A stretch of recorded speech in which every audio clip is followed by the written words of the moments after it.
आज का आजाद सिपाही अखबार आपने पढ़ा क्या? पढ़ते रहिए अपना लोकप्रिय दैनिक अखबार आजाद सिपाही। झारखंड के नंबर 1 यूट्यूब चैनल आजाद सिपाही में आपका स्वागत है। मैं हूं दयानंद राय और आज हम चर्चा करेंगे टैगोर हिल पर अवस्थित ब्रह्म मंदिर की बदतर स्थिति पर। इस विषय पर चर्चा करने के लिए हमारे साथ हैं हेरिटेज कंजर्वेशनिस्ट और ITRSD के राज्य प्रमुख श्री देव सिंह जी। तो हम सर से बात करते हैं। सर, टैगोर हिल ज्योतिरिंद्र नाथ टैगोर जी की विरासत है और उसको सहेजना राज्य सरकार के साथ समस्त नागरिकों का भी कर्तव्य है, क्योंकि वह धरोहर है, पूरे देश के लिए एक धरोहर है। आप हेरिटेज कंजर्वेशन की दिशा में लंबे समय से काम कर रहे हैं। आपने रांची जेल का कंजर्वेशन किया है, मलुट्री के मंदिरों का कंजर्वेशन किया है, पटना में गांधी शिविर का कंजर्वेशन किया है। आपने टैगोर हिल में जो ब्रह्म मंदिर है उसके भी कंजर्वेशन के लिए और उसके डेवलपमेंट के लिए प्रस्ताव सरकार को दिया है। तो सबसे पहले ये जानना चाहेंगे सर कि इसका महत्व क्या है और इसको संरक्षित करने की जरूरत क्यों है? ज्योतिरिंद्रनाथ टैगोर हैं, वो गुरुदेव रविंद्रनाथ टैगोर के बड़े भाई हुआ करते थे जी। और रविंद्रनाथ टैगोर जी का जो जीवन था वो उनसे काफ़ी प्रभावित था जी। ज्योतिरिंद्रनाथ टैगोर जी भी एक अच्छे राइटर थे और प्रकृति प्रेमी थे। अपने जीवन के आखिरी दिनों में वो कलकत्ता से रांची आ गए और रांची में उन्होंने टैगोर हिल को एक्वायर किया, उसे खरीद लिया और वहाँ पर उन्होंने अपने रहने का एक घर बनाया और उसके साथ ही बिल्कुल टैगोर वो जो टैगोर हिल है उसके बिल्कुल टॉप पर उन्होंने एक ब्रह्म मंदिर की स्थापना की। चूँकि रविन्द्रनाथ टैगोर और ये टैगोर परिवार ब्रह्म समाज का फॉलोअर था जी, तो वो इसीलिए उन्होंने इसका नाम ब्रह्म मंदिर दिया। और ज्योतिरिंद्रनाथ जी अपना अधिकतम समय इसी जो ब्रह्म मंदिर है वहीं बिताया करते थे और वहाँ पर वो अपनी सब लेखनियों को लिखते थे और अपना नई नई चीज़ों पर वहाँ पर अपना उस पर इजाद किया करते थे।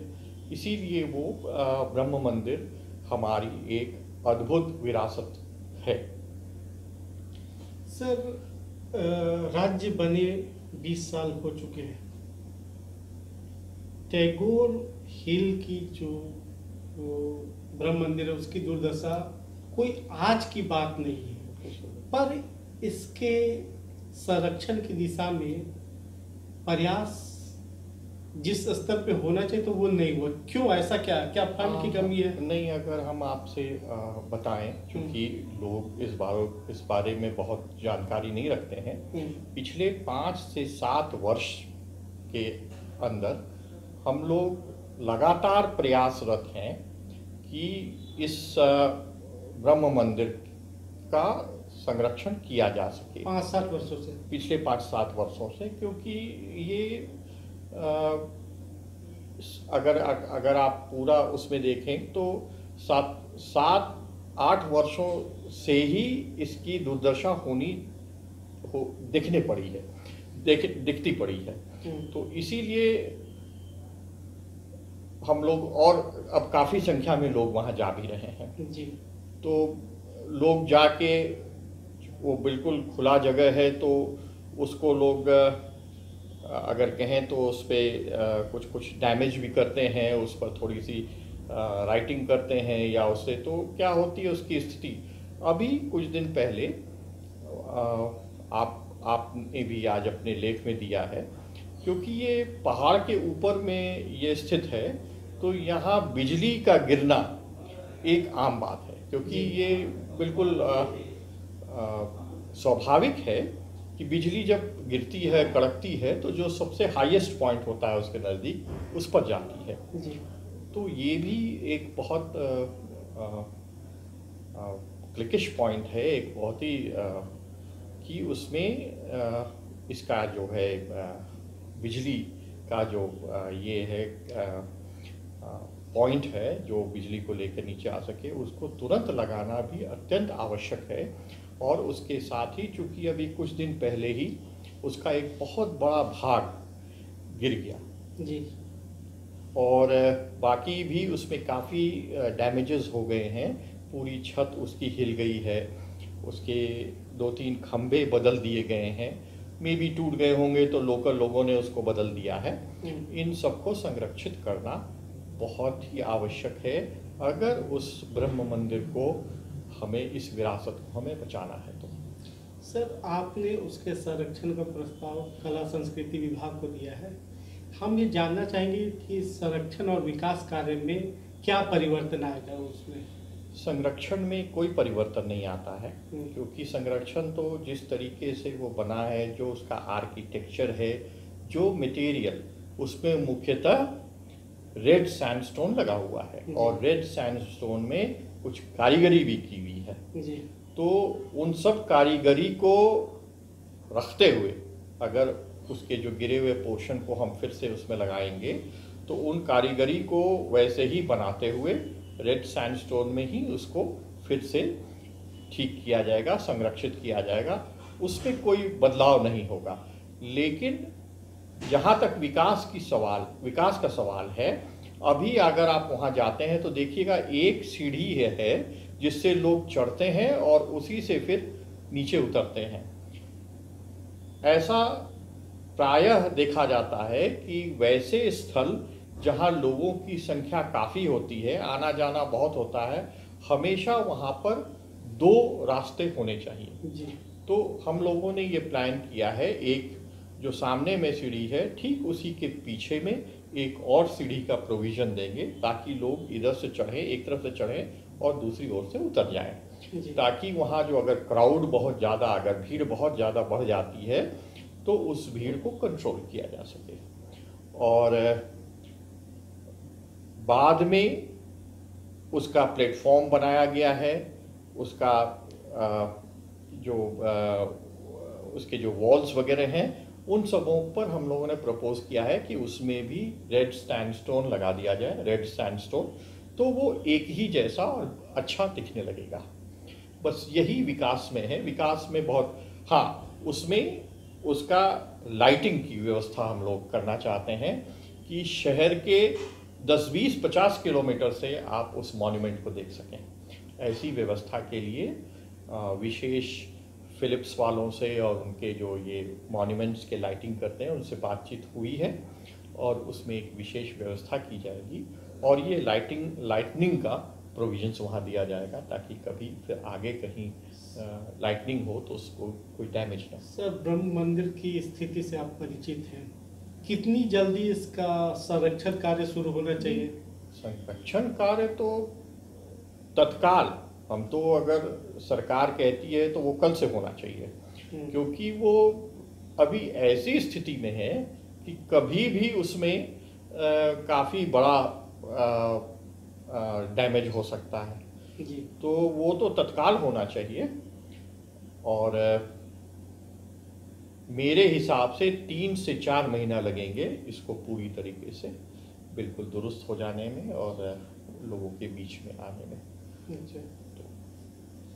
सर, राज्य में लगभग 27 पुरातात्विक महत्व के स्थल चिन्हित किए गए थे। इसके लिए 100 करोड़ रुपए केंद्र की ओर से दिए भी गए थे संभवतः, लेकिन आज तक हम अगर गिने चुने नाम लें तो जैसे रांची जेल, मलूटी मंदिर और ऑड्रे हाउस, इनका संरक्षण हुआ, लेकिन अभी भी पलामू किला, नवरत्नगढ़ और ऐसे कई स्थल हैं जो संरक्षित किए जाने बाकी है। आखिर समस्या कहाँ आती है, क्यों ये संरक्षण का कार्य पूरा नहीं हो पाता है? देखिए, हमारे राज्य में ऐसे स्थल भी हैं, जैसे अगर हम राजमहल की बात करें जी तो 1579 में अकबर ने मान सिंह को वहाँ बंगाल की सूबेदारी देकर जी वहाँ पर प्लेस किया था। हम्म, और वहाँ मुगल कालीन, उसके बाद अंग्रेज आए, अंग्रेजों ने वहाँ अपना बहुत बड़ा व्यापारिक बेस बनाया था। उस समय के वहाँ पर टकसाल भी है बहुत ही, और सबसे बड़ी खूबसूरती ये है कि वो बिल्कुल गंगा के तट पर है। जी वो सारे मॉन्यूमेंट्स जो हैं वो गंगा के तट पर हैं। बहुत ही खूबसूरत, बहुत ही अच्छा पर्यटक स्थल में उसको विकसित किया जा सकता है। इसी के साथ ही आपने अभी पलामू के किला का बात किया, अद्भुत है किला। लोग कहते हैं कि यहाँ दिया जलाते थे तो सासाराम में वो लोग देखते थे इसको, तो अद्भुत है। और हमारा यहाँ झारखंड छोटा नागपुर का प्राइड जो है दोयसा नगर, जिसको हम लोग नवरत्नगढ़ कहते हैं, वो यहाँ के राजाओं का, जो यहाँ के नागवंशी रेजिम था, उसका एक ही वो किला है, गढ़ है, जिसके कुछ रेमिनेंसेस अभी बचे हैं। उसको भी बचाने की आवश्यकता है। इस तरीके से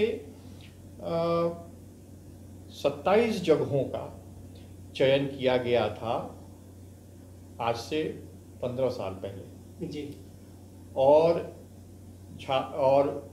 केंद्र सरकार ने पैसे भी दिए थे। जरूरत है सरकार को इनिशिएटिव लेने की। ये बात सत्य है कि संरक्षण के कार्य करने वालों की कमी है, लेकिन फिर भी ऐसा नहीं है कि बिल्कुल नहीं है। अगर सरकार इस पर थोड़ी सी मेहनत करे और लोगों को इनवाइट करे तो कुछ लोग तो आके हमारे इन स्थलों को विकसित करने और संरक्षित करने का काम कर सकते हैं। जरूरत है इनिशिएटिव लेने की सरकार द्वारा। सर, आपने अभी जो बातें कही उनसे एक चीज स्पष्ट हुआ कि इस क्षेत्र में विशेषज्ञों की कमी है। क्या संरक्षण कार्य के लिए पैसे का भी अभाव है, ऐसा है? नहीं, अगर आप कहें तो पैसे का अभाव न ही झारखंड में है, न ही बिहार में है, और मैं जहाँ तक जानता हूँ किसी भी स्टेट में नहीं है। क्योंकि संरक्षण के विशेषज्ञों की बहुत कमी है, और जो क्षेत्रीय हैं, जैसे जो महाराष्ट्र में हैं, जो राजस्थान में हैं, जो बेंगलोर में हैं, उनको वहीं पर इतना काम मिल जाता है कि वो बाहर वहाँ से निकलना नहीं चाहते हैं, जो दिल्ली में हैं। तो ये एक समस्या तो है, लेकिन अगर झारखंड सरकार उन्हें कुछ सुविधाओं के साथ यहाँ बुलाए तो अवश्य कोई ना कोई और लोग आएंगे। जैसे हम कार्य कर रहे हैं और लोग भी कार्य करेंगे, और इन स्थलों का संरक्षण किया जा सकेगा। सर, जो 100 करोड़ रुपए क्या वो पूरे मिले राज्य सरकार को, या फिर वो राशि पूरी नहीं मिली? नहीं, जहाँ तक मेरा वो जाता है, मुझे जहाँ तक जानकारी है, ये सरकारी आंकड़े बताएंगे, मुझे जहाँ तक जानकारी है करीब 75 करोड़ रुपया आउट ऑफ 100 करोड़ झारखंड सरकार को मिला था, जिसमें मात्र 2 स्थलों का संरक्षण में खर्चा हो सका है। एक ऑड्रे हाउस जो कि गवर्नर हाउस के बगल में है, उसी का एक हिस्सा है, और एक मलूटी। इसी 2 पर मुख्यतः खर्च हुए हैं, और बाकी सारा पैसा जो है। कितनी राशि बची सर संभवतः? क्या 55-60 करोड़ रुपया करीब बची होगी। बचा हुआ है जी। तो क्या यह राशि इससे 27 स्थलों का हो सकता है, बाकी बचे स्थलों का हो सकता है? बिल्कुल, वो तो उन्हीं के लिए ही दी गई थी। अच्छा। लेकिन जो सबसे महत्वपूर्ण होता है संरक्षण, किसी भी स्थल का पहले संरक्षण और फिर उसके चारों तरफ का विकास। तो अगर हम लोग दोनों को पूर्ण रूप से लें और उसमें 27 की जगह अगर हमें 17 करना पड़े, 7 ही करना पड़े, ताकि हम वो एक मॉन्यूमेंट को संरक्षित करने के साथ उसका संपूर्ण विकास कर सकें, तो इससे अच्छा कुछ नहीं हो सकता। सर, मैं बीती दफा जब पलामू गया था तो मैंने पलामू किला देखा। उसका जो दरवाजा था, विशाल दरवाजा, आश्चर्य होता है कि तब इतना विशाल दरवाजा और उसके ऊपर जो घोड़ों को दौड़ने के लिए वहाँ आप राजस्थान जाएंगे और बड़े बड़े किलों पर जाएंगे तो आपको 25-25, 30-30 फीट के दीवार मिलेंगे। उस दीवारों पर रथ चलते थे और सैकड़ों हजारों फौजी लोग वहां पर उसकी सुरक्षा करते थे। तो ये पुराने विशाल सारे आप जो उनके महल देखेंगे, 5-5 तल्ले के, 7-7 तल्ले के महल, जिस समय की आर्किटेक्चर का अगर ऑफिशियली कहें तो कोई नाम नहीं था, लेकिन अद्भुत आर्किटेक्चरल काम किया हुआ 5 तल्ले 7 तल्ले के बंगले बने हुए, महल बने हुए, बड़े खूबसूरत। उस हिसाब से आर्किटेक्चरली हमारा झारखंड थोड़ा सा कमजोर है, लेकिन फिर भी जो विरासत स्थल हैं वो तो अपने समय के कल्चर को, अपने समय के आर्किटेक्चर को, अपनी समय की भव्यता को दर्शाते हैं। उनको आने वाली पीढ़ी के लिए बचाना अति आवश्यक है। सर, क्या राशि खर्च होगी पलामू किला का अगर कंजर्वेशन करना पड़े तो? पलामू किला के लिए तो शायद 11-12 करोड़ की राशि अभी की गई है। तो ये है कि 11-12 करोड़ की राशि अगर हम लोग उस पर खर्च कर देते हैं तो जो जर्जर स्थिति में उसका दीवार और उसका जो किला है उसको तो हम ठीक कर लेंगे। हो सकता है कि और 2-4-5 करोड़ की राशि की और जरूरत पड़े उसके चारों तरफ का विकास करने के लिए। लेकिन मैं बार बार कहूँगा, पहला जो लक्ष्य है वो मॉन्यूमेंट को, उस स्मारक को संरक्षित करने का है। जब वो स्मारक संरक्षित हो जाए तब हम उसको चारों तरफ से उसका विकास कर सकते हैं, उसकी तरफ चारों तरफ एक घेरा दे सकते हैं बचाव के लिए, और लैंडस्केपिंग कर सकते हैं और उसमें लाइटिंग कर सकते हैं। वो सेकेंडरी है, वो संरक्षण के बाद की प्रक्रिया है। पहला काम संरक्षण करना है। सर, एक आखिरी सवाल कि जब भी पुरातात्विक धरोहरों के संरक्षण का मामला आता है, सरकारी विभागों में फाइल धीमी क्यों हो जाती है? क्या समस्या कहाँ आती है? अब इस पर बस एक ही हमारा तर्क कि विभाग में ये लेने की, मतलब अगर आप कहें तो निर्णय लेने की एक इच्छा शक्ति होनी चाहिए कि ये मुझे संरक्षित करना है, करवाना है। और अगर ये इच्छा शक्ति आ गई तो फिर कहीं भी फाइल नहीं रुकेगा और हमारे सारे विरासत स्थल जो हैं वो एक के बाद एक, क्योंकि हर जो पंचवर्षीय योजना होती है उसमें हेरिटेज कंजर्वेशन के लिए अलग राशि दी जाती है प्रत्येक राज्य को। तो अगर हम पिछली राशि को खर्च करते जाते हैं तो हमें आगे राशि मिलती रहेगी, और हमें बहुत बड़ी राशि की आवश्यकता नहीं। एक राज्य के लिए अगर आप कहें तो 100 करोड़ की राशि क्या है, कुछ नहीं है। राज्य की मैं बात कर रहा हूँ, ये किसी एक एक मॉन्यूमेंट और इसकी बात नहीं हो रही है। एक राज्य के लिए अगर 100 करोड़ दे देती है संरक्षण के लिए केंद्र सरकार के लिए भी बहुत बड़ी राशि नहीं है, और हमारे लिए भी, क्योंकि वो 5 साल हम बढ़िया से अच्छे से अपने कई मॉन्यूमेंट्स को ठीक कर सकते हैं। झारखंड में ऐतिहासिक महत्व के 27 ऐसे विरासत स्थल हैं जिनका संरक्षण किया जाना है। इस दिशा में कुछ प्रयास हुए हैं। कुछ धरोहरों को संरक्षित किया गया है, जिनमें मलूटी का मंदिर और ऑड्रे हाउस समेत कई अन्य स्थल शामिल हैं।